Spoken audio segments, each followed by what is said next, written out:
여러분 안녕하십니까? 오늘 2018년도 소방학개론 그 시험을 본 부분에 대해서 총평과 함께 2019년도는 어떻게 학습 계획을 세워가지고 대비를 해야 하는지 그 부분에 대해서 말씀드리도록 하겠습니다. 우선적으로 2018년도 소방학개론 출제 경향성을 좀 분석을 좀 해볼게요. 전체적인 난이도 부분에 있어서는 중상 정도로서 좀 그렇게 쉽지는 않았다 이렇게. 근데 일반적으로 대다수 문형들은 좀 평이했던 그런 부분들이 있었고, 뭐 한 2, 3문항 정도가 우리 수험생들 좀 괴롭히는 이제 그런 문제로 좀 이제 자리 잡았던 그 2018년도에. 그래서 그 문제들을 좀 구체적으로 한번 볼게요. 자, 첫 번째는 뭐냐 그러면 개론의 시험 범위에서 소화 이론, 연소 이론, 화제 이론. 그러니까 이제 다시 한번 말씀드리면 연소 이론과 그다음에 화제 이론은 일맥상통한 부분이 있어요. 거기에다가 소화 이론, 그다음에 이온 물질론 이렇게 하면 이 부분에서 약 70에서 75% 정도가 출제가 되었음을 알 수가 있습니다. 그래서 향후에 전략을 수립할 때도 그쪽 부분을 절대 놓쳐서는 아니 되겠다 이런 생각이 들어요. 자, 그러면 구체적으로 한번 보도록 할게요. 자, 연소 이론에서 출제된 내용들이 뭔가? 첫 번째, 마그네슘에 대한 이론 산소량을 구하는 이러한 시험 문제가 출제가 됐습니다. 그렇게 쉽지 않았던 문제죠. 이 문제를 풀기 위해서는 이 마그네슘에 대한 산화 반응식 가운데서 완전 연소 반응식을 갖다가 완벽하게 알아야만이 이 문제를 또 풀 수가 있습니다. 그리고 또 몰이라고 하는 그런 개념을 좀 더 알고 계셔야 되겠고요. 두 번째는 그 이 이상기체 보일 샤레 법칙, 기체에 관한 법칙이 나왔어요.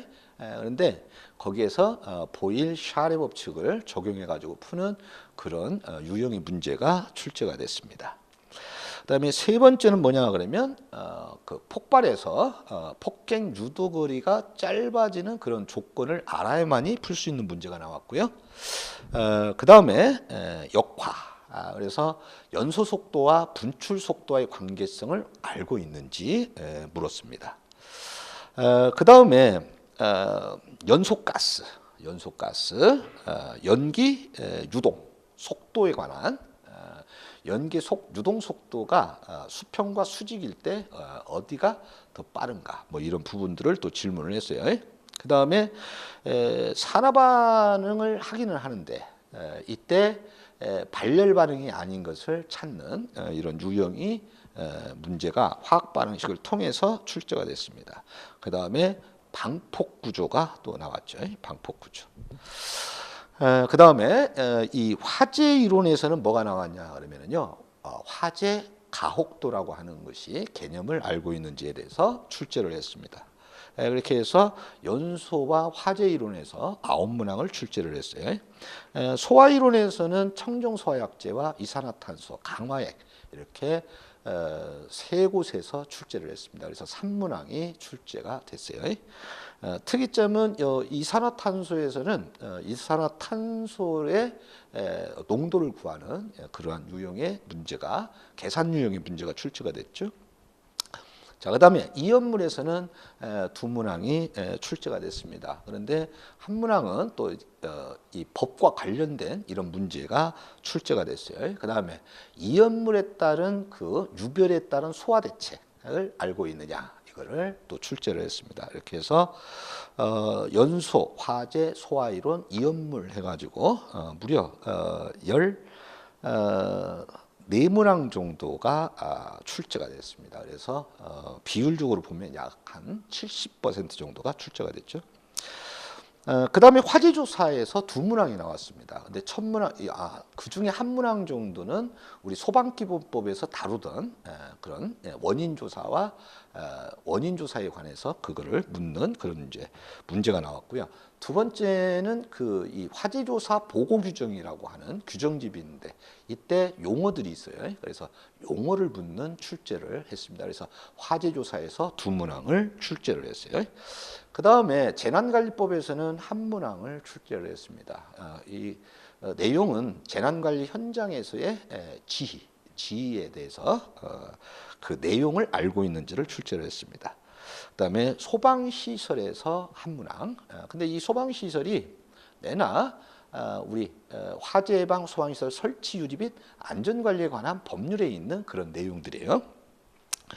그다음에 소방조직에서는 두 문항을 여러 번 출제를 했습니다. 하나는 소방의 영역에 대해서 연도별 어떤 소방의 관계성, 그다음에 그 이 조직론에서 이 중징계에 대한 것을 또 출제를 했습니다. 그래서 소방조직에서는 두 문항 정도를 그렇게 행정과 조직에 대해서 두 문항 출제를 했습니다.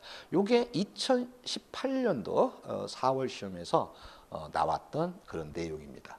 자, 우리가 이제 2018년을 갔죠. 그렇다면 2019년도를 이제 대비를 해야 되는데 어떻게 대비를 하는 것이 좋은 점수를 받을까? 그래서 첫 번째는 있잖아요. 이 연소나 이 화재 이론 이런 것들은 연소라고 하는 것은 불로서부터 시작을 하죠. 체글의 경향성이 약간의 소방 기초학 정도를 알아야만이 풀 수 있는 그런 유형이 나오기 때문에 거기에 대한 대비도 좀 필요하겠습니다. 두 번째, 2019년 전략에서는 역시 항상 매번 시험에서 똑같은 얘기지만 기본에 충실하라 이런 얘기죠. 그래서 기본 과정을 여러분들이 이해할 수 있을 때까지 반복해서 여러분들이 좀 공부를 해주실 필요성이 있습니다.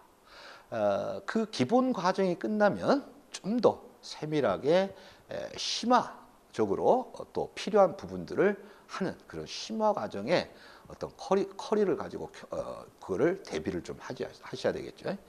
자, 이 기본과 그 다음에 심화 과정이 이제 마스터가 됐다. 그러면 이제 풀이로 이제 들어가게 됩니다. 그런데 풀이를 들어갈 때 풀이 과정이 일단은 뭐 한 두 가지 정도가 있어요. 그래서 첫 번째는 뭐냐 그러면 기출 문제 풀이 과정이 있습니다. 여러분 이 기출 문제는 지나온 어떤 출제 유형을 단적으로 보여주는 그런 문제들이에요. 따라서 기출 문제의 중요점이 뭐냐 그러면 시험 출제위원을 의뢰를 받은 이 위원들의 시험위원들의 눈높이가 비슷하다는 겁니다. 그래서 그런 의미에서 이 기출 문제 풀이를 또 대비를 하셔야 되겠고 그 기출 문제의 이제 풀이 과정을 커리큘럼을 마스터를 했다면 이제는 예상되는 문제를 풀이를 하는 단원별 문제 풀이를 또 이제 심도 있게 대비를 하셔야 됩니다. 이렇게 해서 이제 문제 풀이 과정이 끝나면 이제는 시험에 임박해 가면서 벌려놨던 거를 좀 이제 이렇게 다지는 좁혀주는 이런 작업이 필요합니다. 거기에 대한 커리큘럼이 바로 동형 모의고사라든가 또는 실전 대비 이 두 가지 유형의 커리큘럼 과정이 있어요. 이런 것을 이렇게 단계적으로 착실히 하는 것만이 2019년도에도 여러분들이 좋은 점수를 맞는 그러한 훌륭한 전략이라고 생각합니다. 이렇게 해서 2018년도 시험에 대한 평가와 2019년도 어떤 학습 계획에 대해서 어떻게 대비를 해야 되는지에 대해서 말씀드렸습니다. 수고하셨습니다.